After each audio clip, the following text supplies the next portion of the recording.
மூத்த அமைச்சர்கள் ஓ பன்னீர்செல்வம், நத்தம் விஸ்வநாதன், எடப்பாடி பழனிசாமி ஆகியோர் சிறை வைக்கப்பட்டுள்ளதாக தகவல் பரவி வந்துள்ள நிலையில் சென்னையில் அதிமுக தலைமை அலுவலகத்திற்கு மூவரும் சென்றனர். அது பற்றி கூடுதல் தகவல்களை அங்கிருக்கும் நமது செய்தியாளர் சஞ்சீவியிடம் கேட்கலாம். வணக்கம் சஞ்சீவி, சொல்லுங்க. மூத்த அமைச்சர்கள் அதிமுக தலைமை அலுவலகத்திற்கு வருகை பற்றி சொல்லுங்க. ஷர்மிளா, கடந்த சில நாட்களாகவே பார்த்தோம் என்றால் தமிழகத்தில் இருக்கக்கூடிய வார பத்திரிகைகளில் தொடர்ந்து ஓ பன்னீர்செல்வம் மற்றும் நத்தம் விஸ்வநாதன் ஆகிய இரண்டு மூத்த அமைச்சர்களும் கட்சியின் விஷயங்களிலும் சரி, ஆட்சி ரீதியான விஷயங்களிலும் சரி, கட்சியின் சார்பாக ஓரம் கட்டி வைக்கப்பட்டதாக தொடர்ந்து ஒரு குற்றச்சாட்டு, ஒரு சர்ச்சை எழுந்து வந்த நிலையில் நேற்று தினம் திமுக தலைவர் கருணாநிதி ஒரு அறிக்கையை வெளியிட்டிருந்தார். அந்த அறிக்கையில் இதுபோல அமைச்சர்கள் எங்கே ஒன்று கேள்வி கேட்டு அமைச்சர்கள் சிறை வைக்கப்பட்டிருக்கிறார்களா என்ற ஒரு விஷயத்தை திமுக தலைவர் கருணாநிதி அந்த அறிக்கையின் மூலமாக முன்வைத்திருந்தார். அதன் அடிப்படையில் பார்க்கும்போது சென்ற வாரம் கிட்டத்தட்ட 2 வாரங்களுக்கு முன்பாக நடந்த அதிமுகவுடைய கூட்டணி குறித்து கிட்டத்தட்ட 7 கட்சிகள் அதிமுகவுடன் கூட்டணி செய்வதற்காக வந்தது. அப்பொழுது கூட அமைச்சர் வைத்திலிங்கம் தலைமையிலான குழு தான் அந்த கூட்டணிக்காக பேசுவதற்காக ஏற்பாடு செய்திருந்தது. இந்நிலையில் தொடர்ந்து பார்க்கும்பொழுது இந்த 2 அமைச்சர்கள், குறிப்பாக அதிமுகவுடைய 2வது மற்றும் 3வது இடமாக இருக்கக்கூடிய அமைச்சர்கள், அதாவது ஓ பன்னீர்செல்வம் மற்றும் நத்தம் விஸ்வநாதன் ஆகிய 2 அமைச்சர்களும் கட்சியின் விஷயங்களிலிருந்து ஓரம் கட்டி வைக்கப்பட்டதாக குற்றச்சாட்டு தொடர்ந்து எழுந்து கொண்டிருந்தது.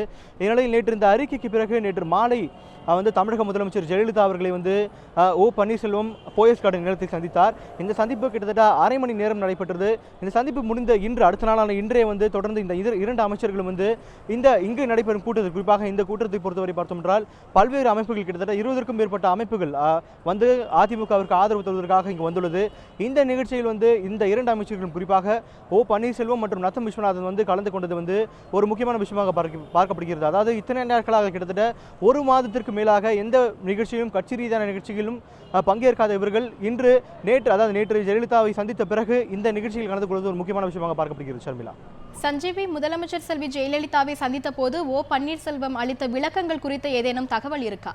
ஷர்மிளா, இந்த விஷயத்தை பொறுத்தவரை பார்த்தோம் என்றால் கிட்டத்தட்ட நாளிதழ்கள் மட்டும் இல்லாமல், பத்திரிகைகள் மட்டும் இல்லாமல், சமூக வலைதளங்களிலும் பலதரப்பட்ட விஷயங்கள் பரவி வந்தது. குறிப்பாக ட்விட்டர் வலைதளத்தில் ஓபிஎஸ் ஃபார் சிஎம் என்ற ஒரு ஹேஷ்டேக், அதாவது ஒரு விஷயம் பரவி வந்த காரணத்தால் ஏற்கனவே முதலமைச்சர், அதாவது ஓபிஎஸ் சார்பாக அவர்களை சந்திக்க, அதாவது முதலமைச்சர் சென்று சந்திப்பதற்காக ஓபிஎஸ் சார்பாக முயற்சி செய்யப்பட்டதாக கூறப்பட்டது. இந்நிலையில் அங்கு அனுமதி கிடைக்காத காரணத்தால் நீண்ட நாட்களாக ஓபிஎஸ் காத்திருந்தார் என்ற ஒரு விஷயம் கூறப்பட்டது. நிலையில் நேற்றைய தினம் திமுக தலைவர் கருணாநிதி அறிக்கை வந்த பிறகு, அதாவது இந்த நிலையில் முதலமைச்சரிடம் அழைப்பு வந்ததாக கூறப்படுகிறது. இந்நிலையில் நேற்று மாலை போயஸ் கார்டனில் கிட்டத்தட்ட இந்த சந்திப்பானது அரை மணி நேரம் நடைபெற்றது. அப்பொழுது இந்த எழுந்த சர்ச்சைகள் சரி, அவர் மீது வைக்கப்பட்ட குற்றச்சாட்டுகளுக்கு அதுபோல எந்த விஷயம் நடக்கவில்லை என்று ஒரு விஷயத்தை ஓ பன்னீர்செல்வம் முதலமைச்சரிடம் கூறினார் என்று கூறப்படுகிறது. ஷர்மிளா, உங்களுடைய தகவல்களுக்கு நன்றி சஞ்சீவி.